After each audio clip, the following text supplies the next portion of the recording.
Hello, welcome to Loremaster's Lair. I'm your Loremaster, and this is the last video of this October.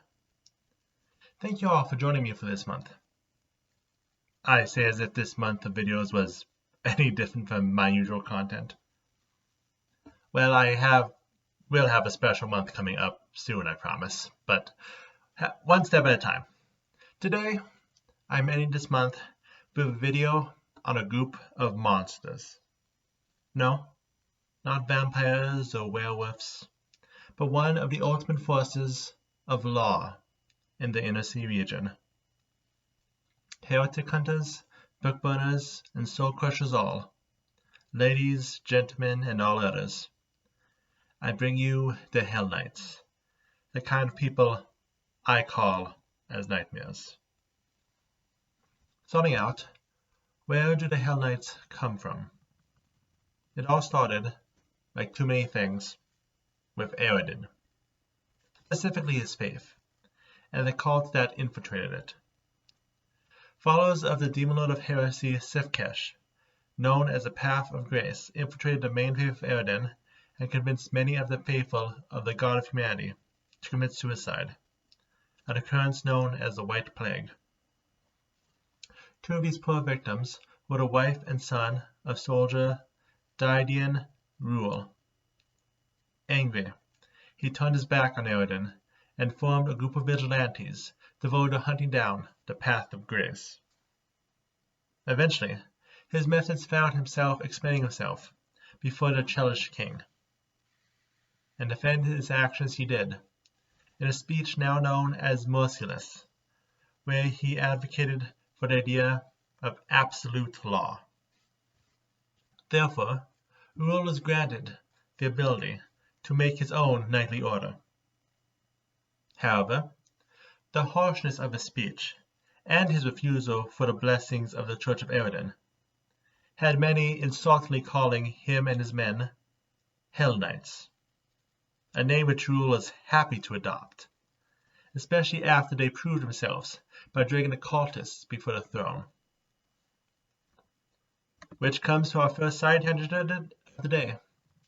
This is the portion of the show where we explore blasphemies in detail.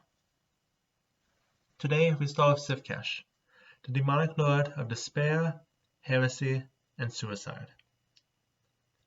The one the above-mentioned Path of Grace worked with the cultists of. She appears as a woman with black hair drenched in blood and pure white wings. Her eyes are held shut by rusted wire, and her body is cut into various sections, floating independently. Some compare her to an Irenaeus, the kindly ones from Greek mythology. I can never pronounce what their actual name is, and she is said to have once been one of the first devils to rebel against hell. She works to convince people to commit blasphemies, having occultists infiltrate religions to lead them into the ground, and to suicide if possible. Her abyssal realm is Vantian, a city constantly being built and destroyed, said to contain a false temple for every religion. Going back to the story, and then, like all things, Aridin died. By that point, Rule had mysteriously disappeared, and had been replaced by a man by the name of Aligos Thales. As Cheliax began its slide into civil war, as the Hellknights were sent to keep order in different regions, they were divided into several orders, the first five being Scourge, Chain, Gate, Pyre, and Thorn. The king of Cheliax, feeling that they were not enough, franchised dozens of different false Hellknight orders to fight for him. As the war went on, the Order of the Thorn got into contact with the thrice-damned House Thurn, and set up a meeting between them and the five lectors. During this meeting, the most orders agreed that, while they did not necessarily agree with the House Thurn, restoring order should be their first priority. And so they made an alliance which would help the Diabolists win the war. It was only the Order of the Pyre who walked away. During the war, Pyre would completely eliminate the Order of the Thorn, only to be toppled in turn by the Order of the Scourge. With this, the war was decided, new Hellknight orders were established, the false Hellknights were either disbanded or made into minor orders, and the Hellknights became feared throughout the Inner Sea region. The Hellknights worked to promote the idea of law, not the law of any one nation, but the universal idea of law. The Hellknights put together their philosophies by examining the laws of various nations and planes. Examples of this include Rule interrogating devils to get a thorough understanding of Hell's laws.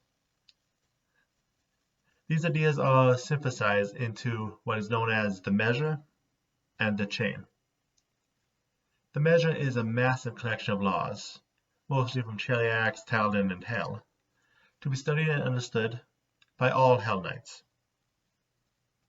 The chain, in turn, is based upon the 3 virtues believed in and 6 lessons related to those virtues by the Hellknights.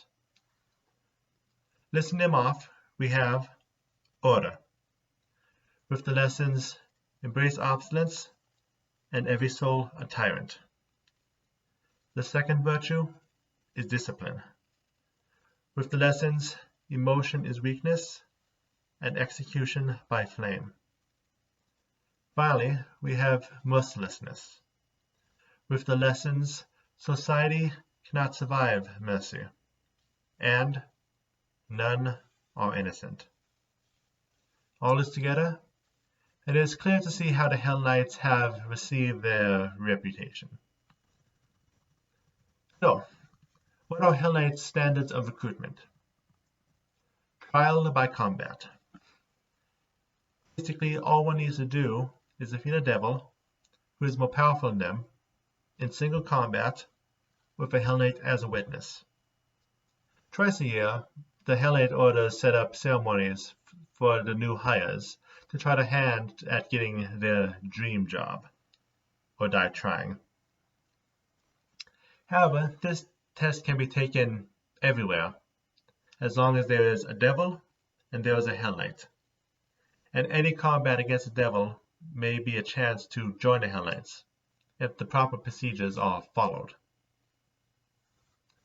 Now, before we move on with actual Hellknights, there is one thing that needs to be discussed, with the best way to do so in the form of a side tangent, our second of the day. So let us talk about asceticism. Ascetics are those who withdraw from worldly pleasures in order to pursue spiritual goals. Goals like keeping one's mind and body in perfect order. Often taken up for religious reasons, but not always, there are 2 levels of extremes. First, natural asceticism, which includes wearing simple clothes, sleeping on floors, eating small amounts of food. One had monk abilities where they took vows, most of them in this category, which gave them stronger powers. However, we are here today for the second level, unnatural asceticism, or as it is referred to in Pathfinder, mortifications.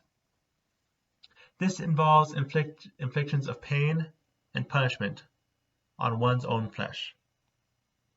On Golarion, there are various groups that practice mortifications, including Drow, Orcs, the followers of Zon-Kuthon, the Bakir people of the Morgni Expanse, and of course the Hellknights. Their own form of mortifications being called reckonings, which each order practicing a different one. The most devoted to the practice of mortifications are known as pain tasters, who are known to gain stats where, through daily torture, grow desensitized to pain to resist damage, and, of course, to have mastered the use of a whip. Examples of mortifications include ritual bleeding, ritual scarification, removing the digital fingers, blinding oneself with one's own blood, and removing one's own flesh. Lovely. We know that we're in the right season now, folks. Now, with the background out of the way, let's talk about the individual orders. There are currently 7 main orders and various smaller orders.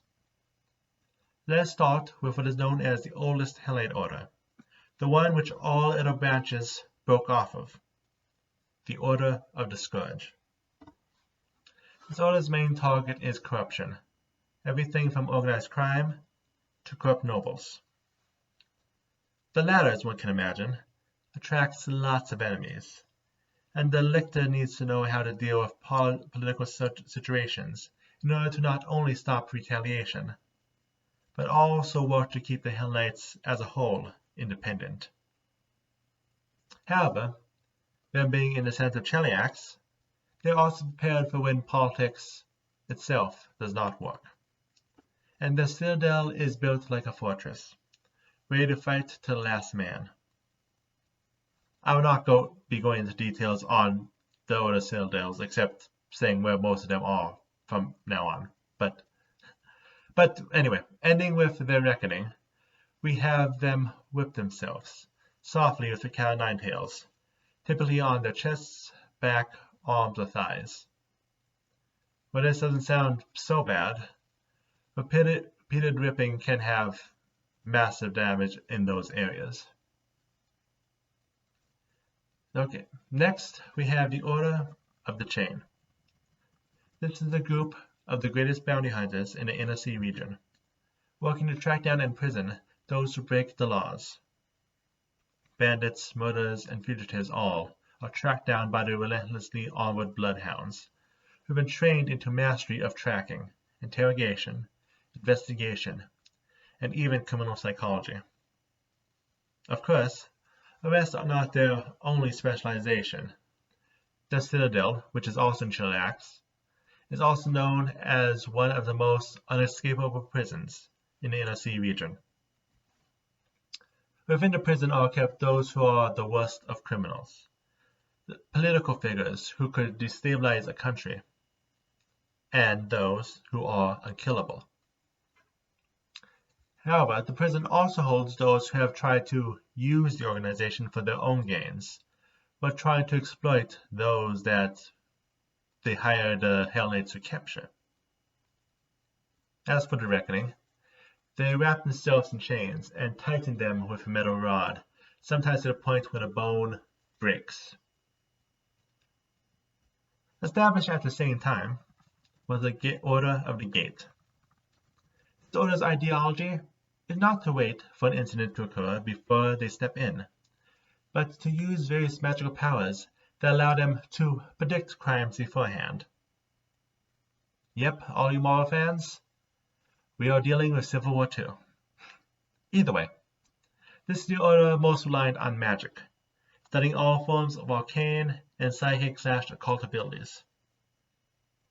The name comes from the gate directly into the libraries of hell that they possess in the Citadel, and how they are willing to employ extra-dimensional beings more than any other order. Because of this, there are a decent number of members of the Gate who are fetchlings, geniekin, tieflings, axomites, Shabti, and devils. Their reckonings involve carving runes into their bodies, the examples we are giving coming from places like Hell, Axis, and distant Vudra. Now, of all those ancestries listed, you might have noticed one ancestry 2E players probably have not heard about: Shabti. So let's have a look at them as a third side tangent, both them and their real-life inspiration. Shabti are simulacra. You know what I'm trying to say. Imitations made out of gold or other materials, for the purpose of having their souls judged by pharasma instead of those they are made in the form of. Made first in ancient Assyrian, there have not been anything saying that they haven't been made by other cultures since then. They are based off of real-life figures that were buried in pharaohs' tombs.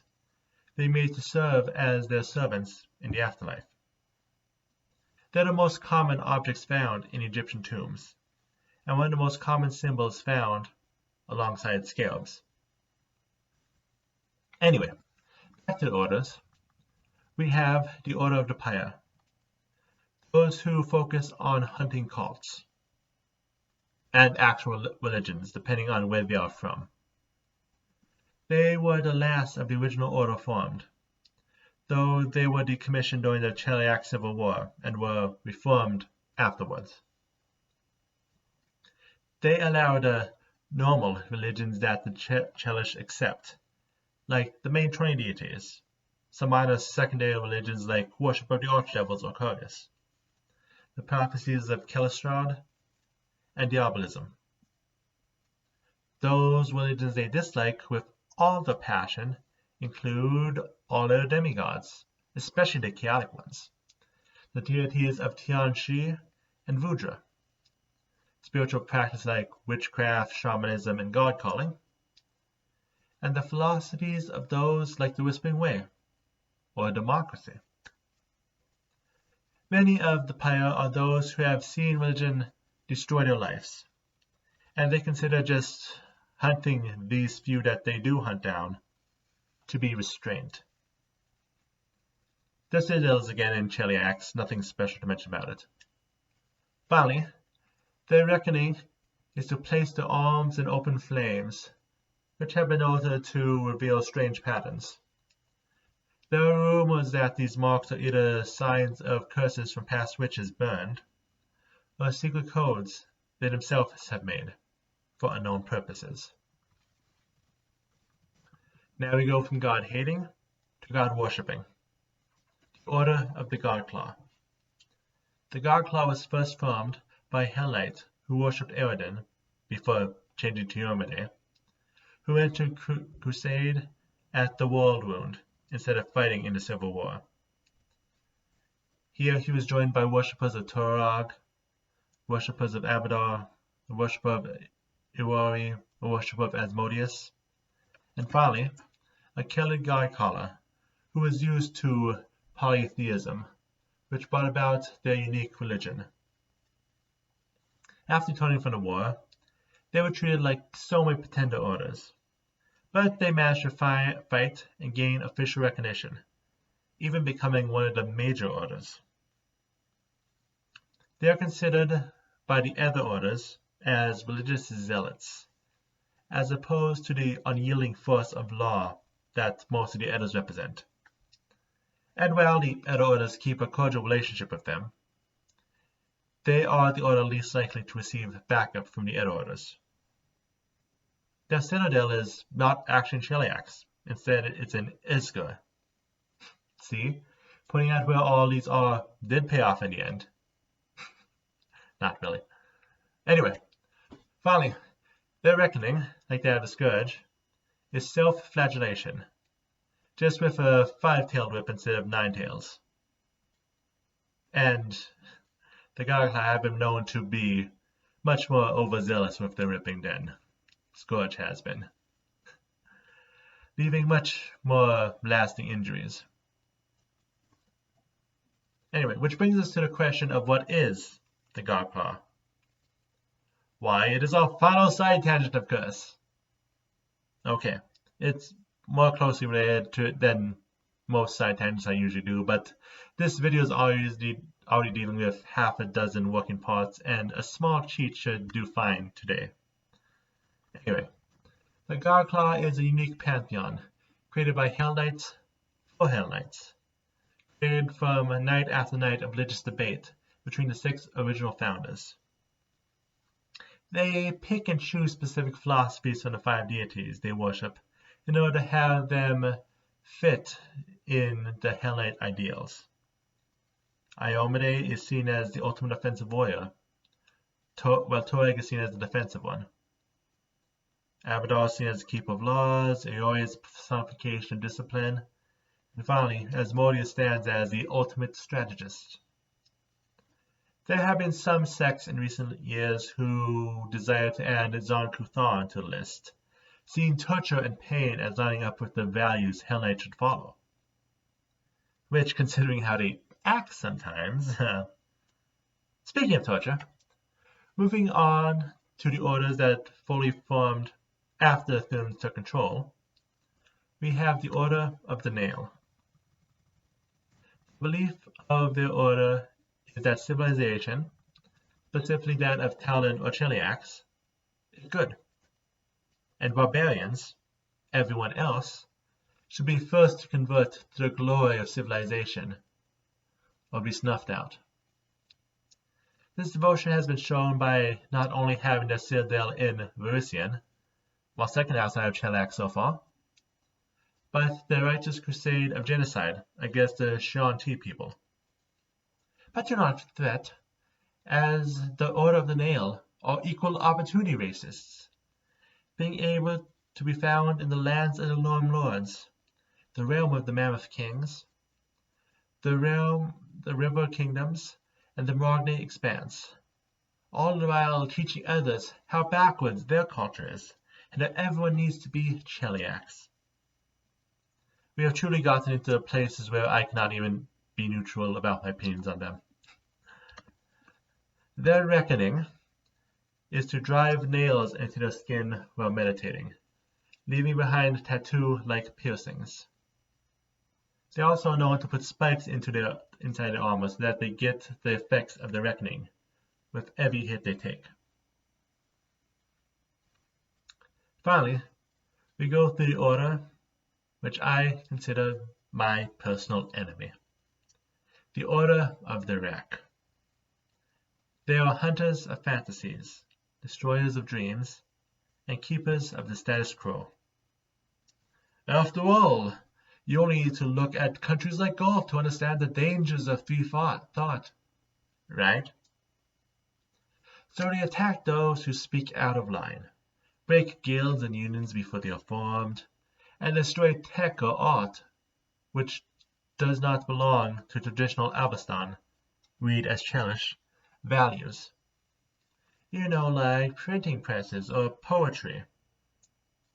While all orders have their problems, the idea that Hellknights are vile beasts who keep their boots on the necks of the common man and act as the lapdogs of the Thune come from the practices of the Rack. That said, there are still some countries that see the Rack as heroes, the likes of Morthune and Rohadom, mostly because of their skills in hunting down rebels. Their citadels in Cheliax, actually being the original Hellknight citadel, before the capitals moved to Igorian and the Scourge moved with them. Their reckoning is drinking boiling water, resulting in many of the Rack having a raspy voice. However, there is also the practice of hazing recruits with giving them a few turns on the Order's titular torture device. Now let's finish this off by going through lesser orders, orders that no longer exist, and orders that do not exist yet. The Order of the Coil is an offshoot of Nail, which have made a home in former Sargava, Cornvidrian, for the purpose of destroying all traces of Morgne culture. The Order of the Torrent is an offshoot of the Scourge, being hunters of kidnappers, and they make their home in Ravenel, with each member willing to resign if they ever fail a mission. The final official offshoot, the Order of the Wall, is a group of chain members who hold the only land Cheliax controls in Rohadom, the city of Kahori. For pretenders made official, we start with one not official, the Order of the Glyph, a secret order made by the Thunes to keep the library of the true history of the country so that only the Thunes have access to its knowledge. The Order of the Pike, which is peasants who hunted monsters when the official gods were too busy fighting a war to slay them, and officially became experts in slaying monsters. The Order of Scar were anti-assassin bodyguards created specifically for the former king's protection, who ended up moving to Talden when even they could not keep the man alive. Finally, as unofficial as an order can be, the Order of the Crux were bandits who murdered refugees trying to escape to Nidal and were known for their bloodthirstiness. They were murdered by the real Hellknights, but now they are back as Death Knights, with open recruitment. Moving on to the Fallen. High Crown was an early group sent to suppress the rebellion in Andoran before the divisions of the Hellknights, and they were wiped out. The Order of the Thorn was one of the 5 divisions of Hellknights, of the original Hellknights, and was wiped out during the Chalish Civil War, with us never actually being told what their philosophies were. Finally, the Order of the Vice were one of the orders established after the Civil War, made to deal with interplanar threats, only to completely disappear one day. Finally, a look at Starfinder, and the orders we have that of Hellknights still there.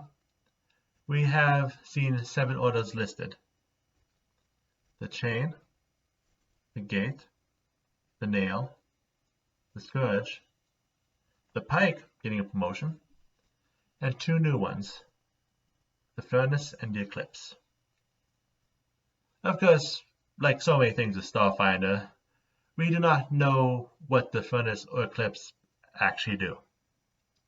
Maybe one day. And that is the Hellknights, their history, their orders, their reckonings, and the reason you should fear their mercilessness. A perfect organization to have on a Halloween list, at the very least if you lean chaotic like I do. With that, we have finished our month of scares and frights. And as it has been with all my videos, it is more of an introduction than anything as deep as I would like. Soon I will work through the general topics, and hopefully by next October I will not just be making videos on places and can do something more. Well, I do not know what my end goal actually is. I'm just doing this for fun. Either way, next week I'll be adding more places to the list of everything I need to cover. So I will see you there. Happy Halloween!